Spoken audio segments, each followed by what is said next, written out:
ما گفتیم که چیله یا امروز یا فردا میبرد یا یاد نداری تمام در یاد نیست مسئله زندگی چقدر فرزنددار شدی همه میپرسن بچه چیله فرزند چی نشه گریان شده که مرا مردم مسخره میکنن چیله را در دهقان بزرگ میبینیم عروبا میکشه همین چیز حقیقت داشت یا نه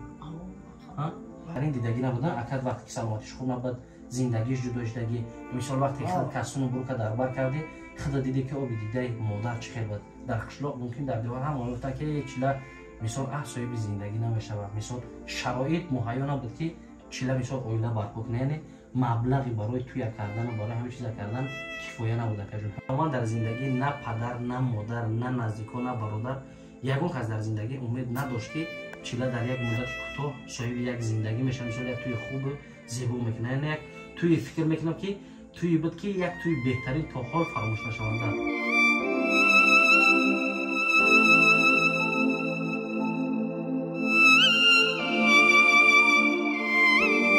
بسیاری از فردها شکایت از گریباک پا میکنند مخصوص از ناخنهای پوچه و این خاطر ما مز را برای آنها توصیه میدهیم مز نیل از فیرمای هندوستان میباشد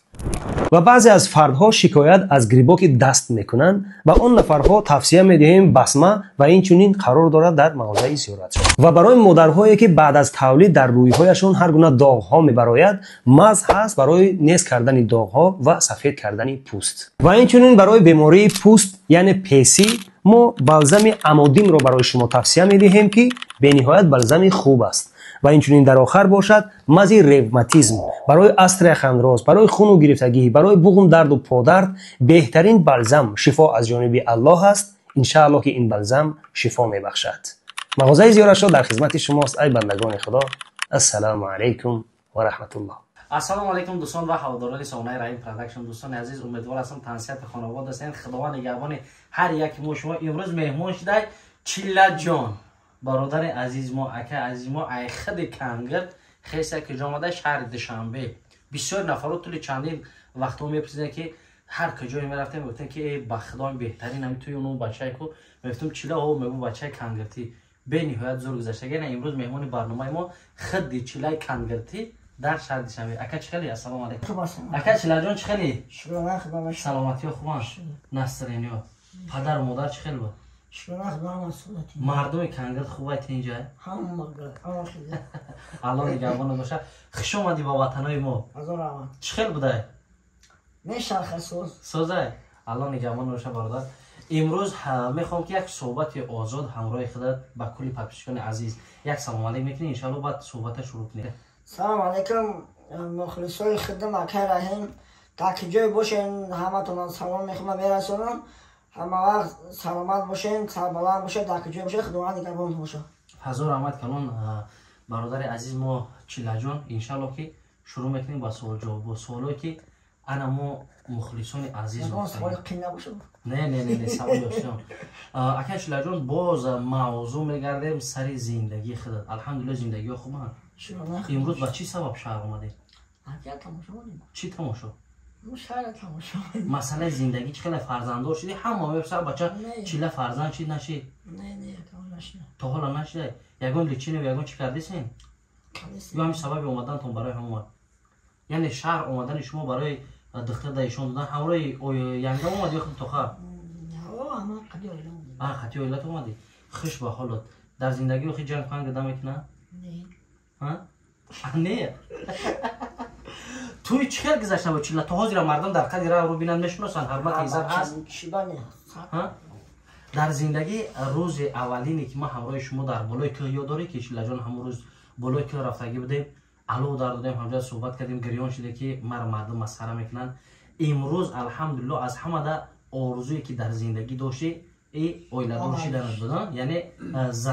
زندار شده انشالله با در دل یگان آرزوی دیگر هست که با میخوایی که جامعه عمل پوشا خیلی هست چی آرزو؟ آرزوی بسره چی آرزو؟ با زنگیری؟ این گپا نگو که ینگه که پا گیزه باور میکنی ابره نروید میکنه خونه تو بخدا برای همه این گپا در کار نیست آرزوی دیگر چی داری؟ چیله جان؟ گفتم کو؟ چی آرزو داری؟ همین گفتگی خود داری زنگیری؟ دوستان عزیز سلامت باشین امروز یک برنامه هست که بین خوشحالی خوشبختی برادر عزیزم میبینیم چیلا جون که چون که میدونیم برای چی دوستان حاضر 10 مونی چیلا وقت داره میخنده حاضر یه میرم با خبرده برای خاطر سلامت باشی چیلا جون هم دو زن گفتم من با خیلی تو زن میکنم نگفتی نه هم جواب دادم ببرش سلامت باشی گپ نیست قسمت زندگی در پدر مادر ساز بودن تینج بودن تو جایی که ما شنیدیم کمتر سلامتی مادر خوب نبودن بهتر شدن ان شاء الله حقیقتا در همین خیلی با سلامتیشون خوب نبودن چه کرده بودن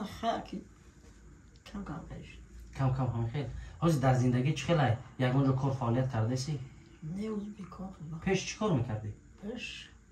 میکنم بسیار نفرها گفتن که اکای رحیم راسته که چیله را در دهقان بزرگ میبینیم عروبا میکشه همین چیز حقیقت داشت یا نه یگون کسی یگون سخنی بعد نگ نمیگفتن که چیلت چی با عروبا میکشه یا یگون گفتی کار دیگه خیلی با همین زندگی با هرش میره دیگه چی بله زندگی فقط پیش برو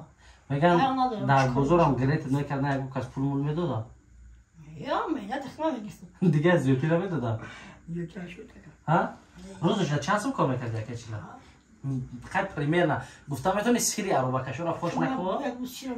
ها چند سال کار میکردی پریمیر پس بالا پس تو روزش میشی تو 50 ساعت سم کار میکردی یا 50 ساعت موندم سر یک روز دم میافتی تو بگم یک ساعت در آینده نقشه چیه اکشلا جان خیلی یوتیوب اینترنت یک چیز هست که دائمی نیست در زندگی یگون نقشه یگون کار فعالیت یگون چیز ایده ندارین در سطح فقط فکر در پای مثال فرزنددار شدن یک عائله سالم برپا کردن همیشه یک زندگی خوب کردن یک بله کامش اخی همیشه تو دیگه چند سال چی توییتر 4 سال دوستان عزیز همین خیلی چند درآمد یک ما یک 500 نه چند درآمدی تولدی 91 93 این 93 دوستان عزیز از فروخش گذشتگی ما هم خاطر چیلا بهترین شخصیت روزی که ما همراه همین شناس شدیم بخت و قسم هیچ باوری نداشتم که یک نر خرسندی برادر عزیزم میبینیم چون که تمام در زندگی نه پدر نه مادر نه نزدیکان نه برادر یگون کس در زندگی امید نداشت که چیلا در یک مدت کوتاه صاحب یک زندگی میشه مثلا توی خوب زیبا میکنه نه یک توی فکر میکنم که توی بود که یک توی بهترین تا حال فراموش نشونده بله همون خیلی نه که دیسک توی تگرفتی نه کمی گوش کده نه که نام چه نبود توی من دیگه نیستم مدام ما برای همون وقت جواسی دیسک توی شد دوستان عزیز اینترنت میگیره در اینترنت توی هست هر کی زیر شده یک ساله من 4 ساله معدنی نمیودم میدم برای دیسک توی خدا نصیب کرده باشه فرزنددار شدی بازی گوش کن حالا بس گپ گوش کن نصیب فرزنددار شدی احسان جان اپرات را میگیم میرم کودک ایرودون برآوردن کو وقتی که ایرودون میبرن میسیون کم میکنیم کو توی چیلا مینیسیم بعد دیم سری مینیسیم که نگودر گورش هر چیزی که گورا کو البم خاطر میتیم چیلا جان حضور احمد کانون برای اومدنت که شهر میای ما را سراغ میکنی هر چیز بود نبود در گذشته ما نون نمک پدر و مادر چیلا را به نهایت بسیار خوردگیم اگر ما همین چند قدر خدمت کنیم برای برادر کمای با خدا قسم برادرها همین کار از سرشویش ما کردیم رفتن در نچلات شوید زنده بود یکی به خاطر سبب شد که ما همون شابیا داره شیلا جان وقتی اثر ما ای بالای که فرو گفتم چیلا گریه نکه گفتم اکا ما چی ارزوی داری عملی میکنم رفتیم در رستوران شب و شب سیون که کردیم کو یکم برنامه بود کارت تموندیم نمر تلفن تموندیم حتی کارت همه دشانبستی در نام نسب خودت بود در نام نسب کی بود کارت اول تو خیلی اون جدا ما کارت خود موندو برادر جان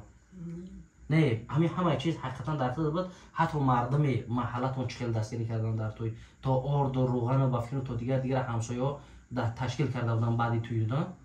وقتی که ما برنامه کردیم توی سر کردن آرد آوردگی بودن با دستگیری کردگی بودن چی کردگی بودن نه ای همون ده نبودن ای ده هم گفتن که دستگیری کردگی قبچه آرد آوردگی چی آوردن نه آخی مقصد هم مردم کنگا داخل دستگیری کردن آخی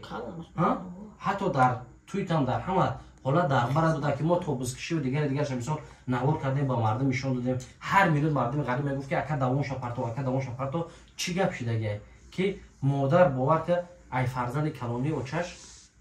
ایتری توی که بهترین دیدگی نبودن اکد وقتی که سلامتیش خوب نبود زندگیش جدا شدگی مثال وقتی خود کسونو برو که دربار کرده خدا دیده که آبی دیده مادر چه خیر بود یاد داری همون لحظه را ما در همجا در چشمان مادر دیدگی بودم که با فکرم توی برادر خوب نبود یا زندگیش که خلاص اول برادر هم میدونید زندگی با چه خیلی بود که یک روزی بود که مادر کسان گروه پوشوندند حتی پدر آب دیده برای جان با کدام خاطر که در قشلاق ممکن در دیوار هم گفتن که یک چیله مثال صاحب زندگی نمیشود مثال شرایط مهیا نبود که چیله مثال اویله برپا کنه مبلغی برای توی کردن و برای همه چیز کردن کفایه نبوده که جون همین خیلی بود شرایطا که مردم بعد دستگیری کردن الحمدلله نام چیله برآمد شاید که اگر همین چیزو سبب نمیشید اول آخر همه چیز خداوند چه باردارانه که ما نمیدونم که تقدیر قسمت انسان در کدام لحظه در چی اساسه دوستان عزیز با این خاطر خدا خرسندی رفته ای برادر عزیز ما چیله همین خلاص که چیله جان برای برادرها مینداری میکنه که این تاخاج را در براتن ان شاء الله اگر که در کامنتر برادرها بنویسن که ها میخوایم که در کنگر یا فیلم کو توکک حیات شخصی خودمون نقشش کشیدگیم همون فیلمی چیله فهمیدی؟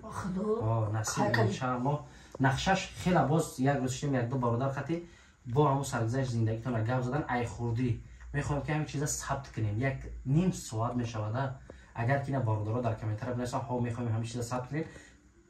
انا ما حیات از خوردی تو کلونی چیله که چخیل بیمار شدگی چخیل عذاب مادر کشیدگی همش میخوایم که روی اکران ببریم اجازه هست برادرم اگر که مخلصا بخوان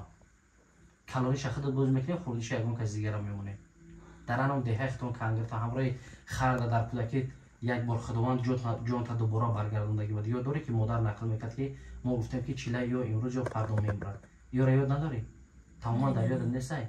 خیر این چیزا سخنهای مادر انشالله با وقتی که ما فیلم ثبت کردیم فقط شما در کامنتر بنویسین که میخوایم که فیلم کنین یا نه همین خلاص چیله جون اجازه هست فکر میکنم بهترین میشه برای همون انشالله خداوند عمر دوباره با چیله برادر عزیز ما دودگی ناامید نمیشم در آخر برای برادران عزیز چی گفتنی در آخر به همش همون تنسیتی خونه بودیم یگان سخن دیگه در دل هست اینو گفته برای برادرها گویی چی بگونیم همه چی را گفتی الان نگهبان باشه یک بار دیگه از همش روزیم برای خدمت ها توز را زنگ میزنن همش روزیم یگان وقت زنگ میزنن زنگ نمیزنن خیلی با یک نمره اکیچیلر در روی اکران میمونه با مخلصا هر کدوم که میخوای خطی اکیچیلر تماس ببرو با خطی صحبت که اجازه هست که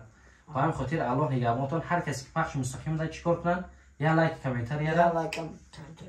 انا اویدی فیلم بنویسن در کامنتر یگان چی که فیلم کنیم یا نه خیر دوستان عزیز همین امروز برنامه بود میشود بدون در کامنتر بنویسین ها انتظار فیلم اکیچیلر در دهات یعنی کنگر خودش میریم فیلم دهاتی میشود ان شاء الله که منظور شما میگردیم با این خاطر دوستان عزیز خیر خداوند یار و مددگارتون اگر یگان چیز دیگر نگفته باشه در کامنتر بنویسین ان شاء الله اکیچیلر برادر خودمون لوبای وقت میتونه که همراهش برنامه ثبت کنیم خیر دوستان عزیز